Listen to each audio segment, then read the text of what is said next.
Good morning. காலையில் time கெஸ்ட்லாம் வந்திருக்காங்க. வீட்டில் ஒரு 10-15 பேர் இருக்காங்க. பாருங்கள், கெஸ்ட்டுக்கு தான் நேந்திரம் பழம், ஏன்னா புட்டு செய்கிறோம். ஸோ கேரளா ஃபேமிலினா புட்டுக்கு தானே ஃபேமஸ்ஸு. புட்டு, சிறுபயிறு கறி, அப்புறம் பழம். புட்டுக்கு மாவு ரெடி பண்ணியாச்சு. தேங்காய் வந்துட்டு திருவிட்டு இருக்காங்க மாமியார். வழக்கம் போல் நம்ம வீட்டில் சுக்கு வெல்லம் வச்சாச்சு. ஆனால் இது பத்தாது, இன்னொரு வாட்டி கூட வைக்கணும். புட்டுக்கு வச்சாச்சு. இந்த பாத்திரம் நான் கேரளாவில் தான் வாங்கினேன். என்னோடய சேவிங்ஸ் அமௌண்ட்லேருந்து நான் வாங்கினேன். இது வாங்கும்போது 370 சம்திங் ஏதோ. நல்லா உழைக்கிது. மாவு ரெடியாக இருக்குது. அவ்வளோதான். எங்கள் மாமியார் துருவிட்டு போயிட்டாங்க. தேங்காய் ஊர்லேருந்து கொண்டு வந்த தேங்காய் தான் இதுவும். இன்றைக்கி கெஸ்ட்டுக்கு போயிடுவாங்க ஈவினிங்கே. டீ இது வந்துட்டு சாப்பிட்டதுக்கப்புறம் குடிக்க வேண்டிய டீ.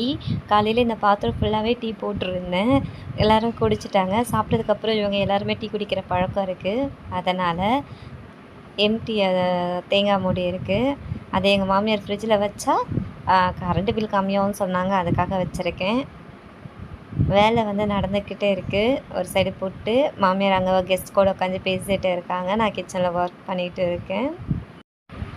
எங்கள் வீட்டு அத்தி மரம் என்னென்னா சிறுபயிறு கறி வைக்கணும்னு சொல்லிட்டு கடைக்கு போயிட்டு வாங்கிட்டு வந்தேன். பார்த்தா நானாக கீழே வர்றது ரேரு. ஸோ வரும்போது அப்படி பார்த்தேன், நிறைய இருக்குது அத்திக்காய். இதோ பாருங்க, 1/2 கிலோ மட்டும் வாங்கிட்டு வரேன். இப்போ காலையில் ஒரு வேளைக்கு மட்டும். இங்கே பாருங்கள், ஆவி வர ஆரம்பிச்சிருச்சுங்களா. அப்போது இது வெந்துருச்சுன்னு அர்த்தம்.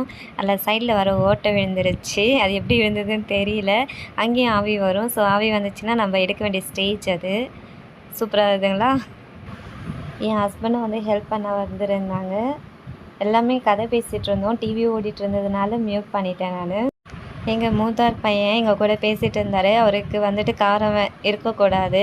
ஆக்சுவலி அவர் நிறைய காரம் எடுத்துட்டார். Spicy items, oil food, outside ஃபுட்டெல்லாம் நிறைய விரும்பி சாப்பிடுவார். பசங்கக்கிட்ட நம்ம சொல்லி கொடுக்குறது என்னென்னா, நமக்கு பிடிக்கும் அப்படின்றதுக்கெல்லாம் வந்துட்டு நீ நல்லா சாப்பிடு, நிறைய சாப்பிடு, வெளியில் போய் சாப்பிடு அப்படி சொல்லவே கூடாது. நல்லது சாப்பிடு, அளவாக சாப்பிடு. அதிகமாக வெளியில் சாப்பிடவே கூடாது. வீட்டில் என்ன இருக்கோ அதை சாப்பிடுன்னு சொல்லி கொடுக்கணும். பழம் ஒரு பாத்திரத்தில் மாற்றிட்டேன். நிறைய பேர் இருக்காங்க இல்லையா, அதான் குக்கர் ஃபுல்லாக வச்சாச்சு.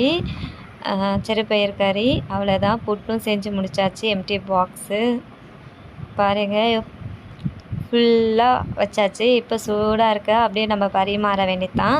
இது அவங்க ஊர் ட்ரெடிஷ்னல் ஃபுட்டு.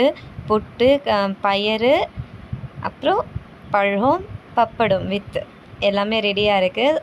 வந்தவங்களுக்கு நம்ம கொடுத்துட வேண்டியதான். அப்புறம் டீ சூடு பண்ணணும் மறக்காமல். என்னோடய ஹஸ்பண்ட் தான் வந்துட்டாங்க கிச்சனுக்கு. அவர் தான் வந்துட்டு சிறுபயிறு கறி, பப்படம், புட்டு வரைக்கும் என் ஹஸ்பண்ட் தான் செஞ்சுட்டு இருந்தாங்க. மாமியார் அப்பப்போ வருவாங்க, அதை பண்ணி இதை பண்ணி சொல்லிட்டு போயிடுவாங்க. ஸோ இன்றைக்கி அவரும் என் கூட நின்றுட்டாங்க. ரொம்ப ஹெல்ப்ஃபுல்லாக இருந்துச்சு ஹஸ்பண்ட் இருந்தது. காலையிலேருந்து கிச்சன் ரொம்ப கேவலமாக தான் இருந்துச்சு. சமைச்சி முடிச்சதுக்கப்புறம் இப்போ க்ளீனிங்கெல்லாம் முடிச்சிட்டோம். ஸோ ஓரளவுக்கு நீட்டாக ஆயிடுச்சு. இதெல்லாம் மூத்தார் தான் பண்ணாங்க. என்னென்னா பையன் பாப்பா 2 பேர் இருக்காங்க இல்லையா, ஸோ அவங்கள குளிப்பாட்டி அவங்கள ரெடி பண்ணுறதுக்கு நான் போயிட்டேன். அதனாலே கிச்சன் க்ளீனிங் வந்துட்டு மூத்தார் எடுத்துட்டாங்க.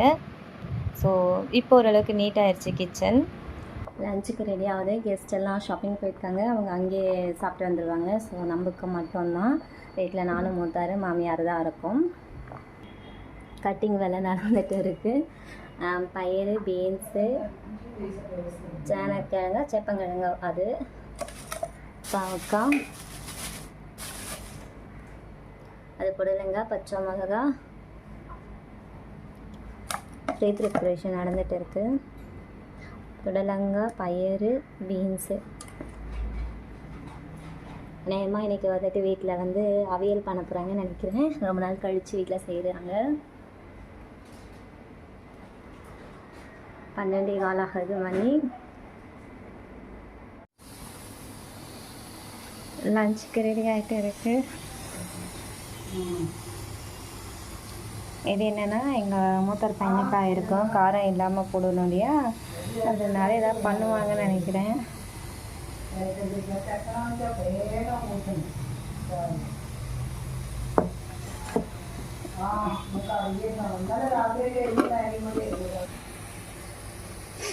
மாமியார் ஊரில் பேசுகிறாங்க சின்ன மாமியார் கிட்ட.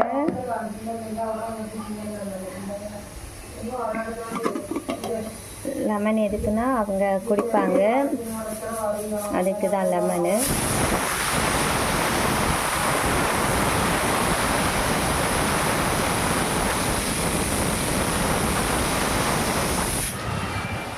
நான் செய்கிறேன் முட்டை தொக்குக்கு. முட்டை வந்துட்டு ஆல்ரெடி நான் பாயில் பண்ணுறதுக்கு அடுப்பில் வச்சுட்டேன். மாமியார் வந்து ரசம் ஏதாவது வச்சிடமா அப்படின்னு சொன்னாங்க. சரி சொல்லிவிட்டு, ஏன்னா நானும் மூத்தாரம் தானே, சரி ஏதாவது நான்வெஜ் செஞ்சிடலாம் அப்படின்னு சொல்லிட்டு வச்சுட்டேன். இங்கே பாருங்கள் அவியல். எங்கள் மாமியார் வந்து மூத்தார் பையனுக்காக பார்த்து பண்ணியிருக்காங்க. ரொம்ப நாள் கழித்து செய்கிறாங்க. காரம் இல்லாமல் செஞ்சுருக்காங்க. பப்படம். இது லஞ்சுக்கு மட்டும்தான். இப்போ செஞ்சது காலையில் ஹஸ்பண்ட் செஞ்சது காலியாகிடுச்சு. இது வந்துட்டு அப்படியே சும்மா தொக்கும் பாதி பண்ணிவிட்டு முட்டையை போட்டுட்டு ஆஃப் பண்ணிடலாம்னு சொல்லிவிட்டு. இங்கே பாருங்கள் கோஸ் பொரியல் கொஞ்சமாக தான் வச்சுருக்காங்க. ஒரு ஆளுக்கு மட்டும்தான், அது போதும். காலையில் செஞ்ச செரு பயிறு. ஹஸ்பண்ட் வந்து மதியத்துக்கு சமைக்க வேண்டாம் அப்படி சொல்லிவிட்டு அவங்க போயிட்டாங்க. நாங்கள் மறுபடியும் ஃபோன் பண்ணி வர கேட்டோம், வேண்டாம் சமைக்க வேண்டாம் அப்படின்னுட்டாங்க. நாங்கள் என்ன நினச்சிட்டோன்னா அவங்க ஷாப்பிங் பண்ணிவிட்டு அங்கேயே வெளியில் சாப்பிட்டு வந்துடுவாங்கன்னு சொல்லிவிட்டு எங்களுக்கு மட்டும் சமைச்சோம்.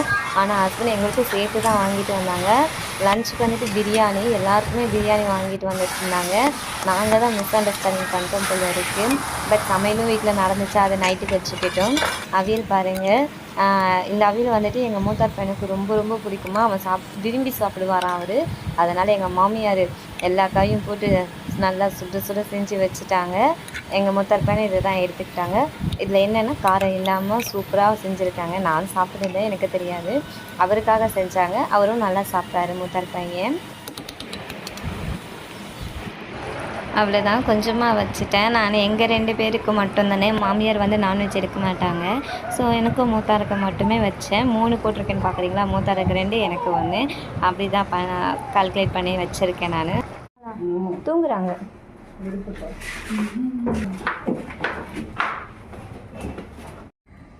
கெஸ்ட்டெல்லாம் கிளம்பிட்டாங்க. அவங்கள வழி அனுப்ப ஹஸ்பண்ட் போயிருக்காங்க. 4 மணிக்கு ஒரே வேலை, செம்ம டயர்டு. என்னால் வேறு எதுவும் பண்ணவும் முடியல. வேலையாக தான் இருந்துச்சு. நீ தான் கொஞ்சம் ஃப்ரீ ஆகுன்னு நினைக்கிறேன். ஆடி மாதம் எங்கள் ஸ்ட்ரீட்டில் இருக்கிற கோவிலில் வந்துட்டு திருவிழா.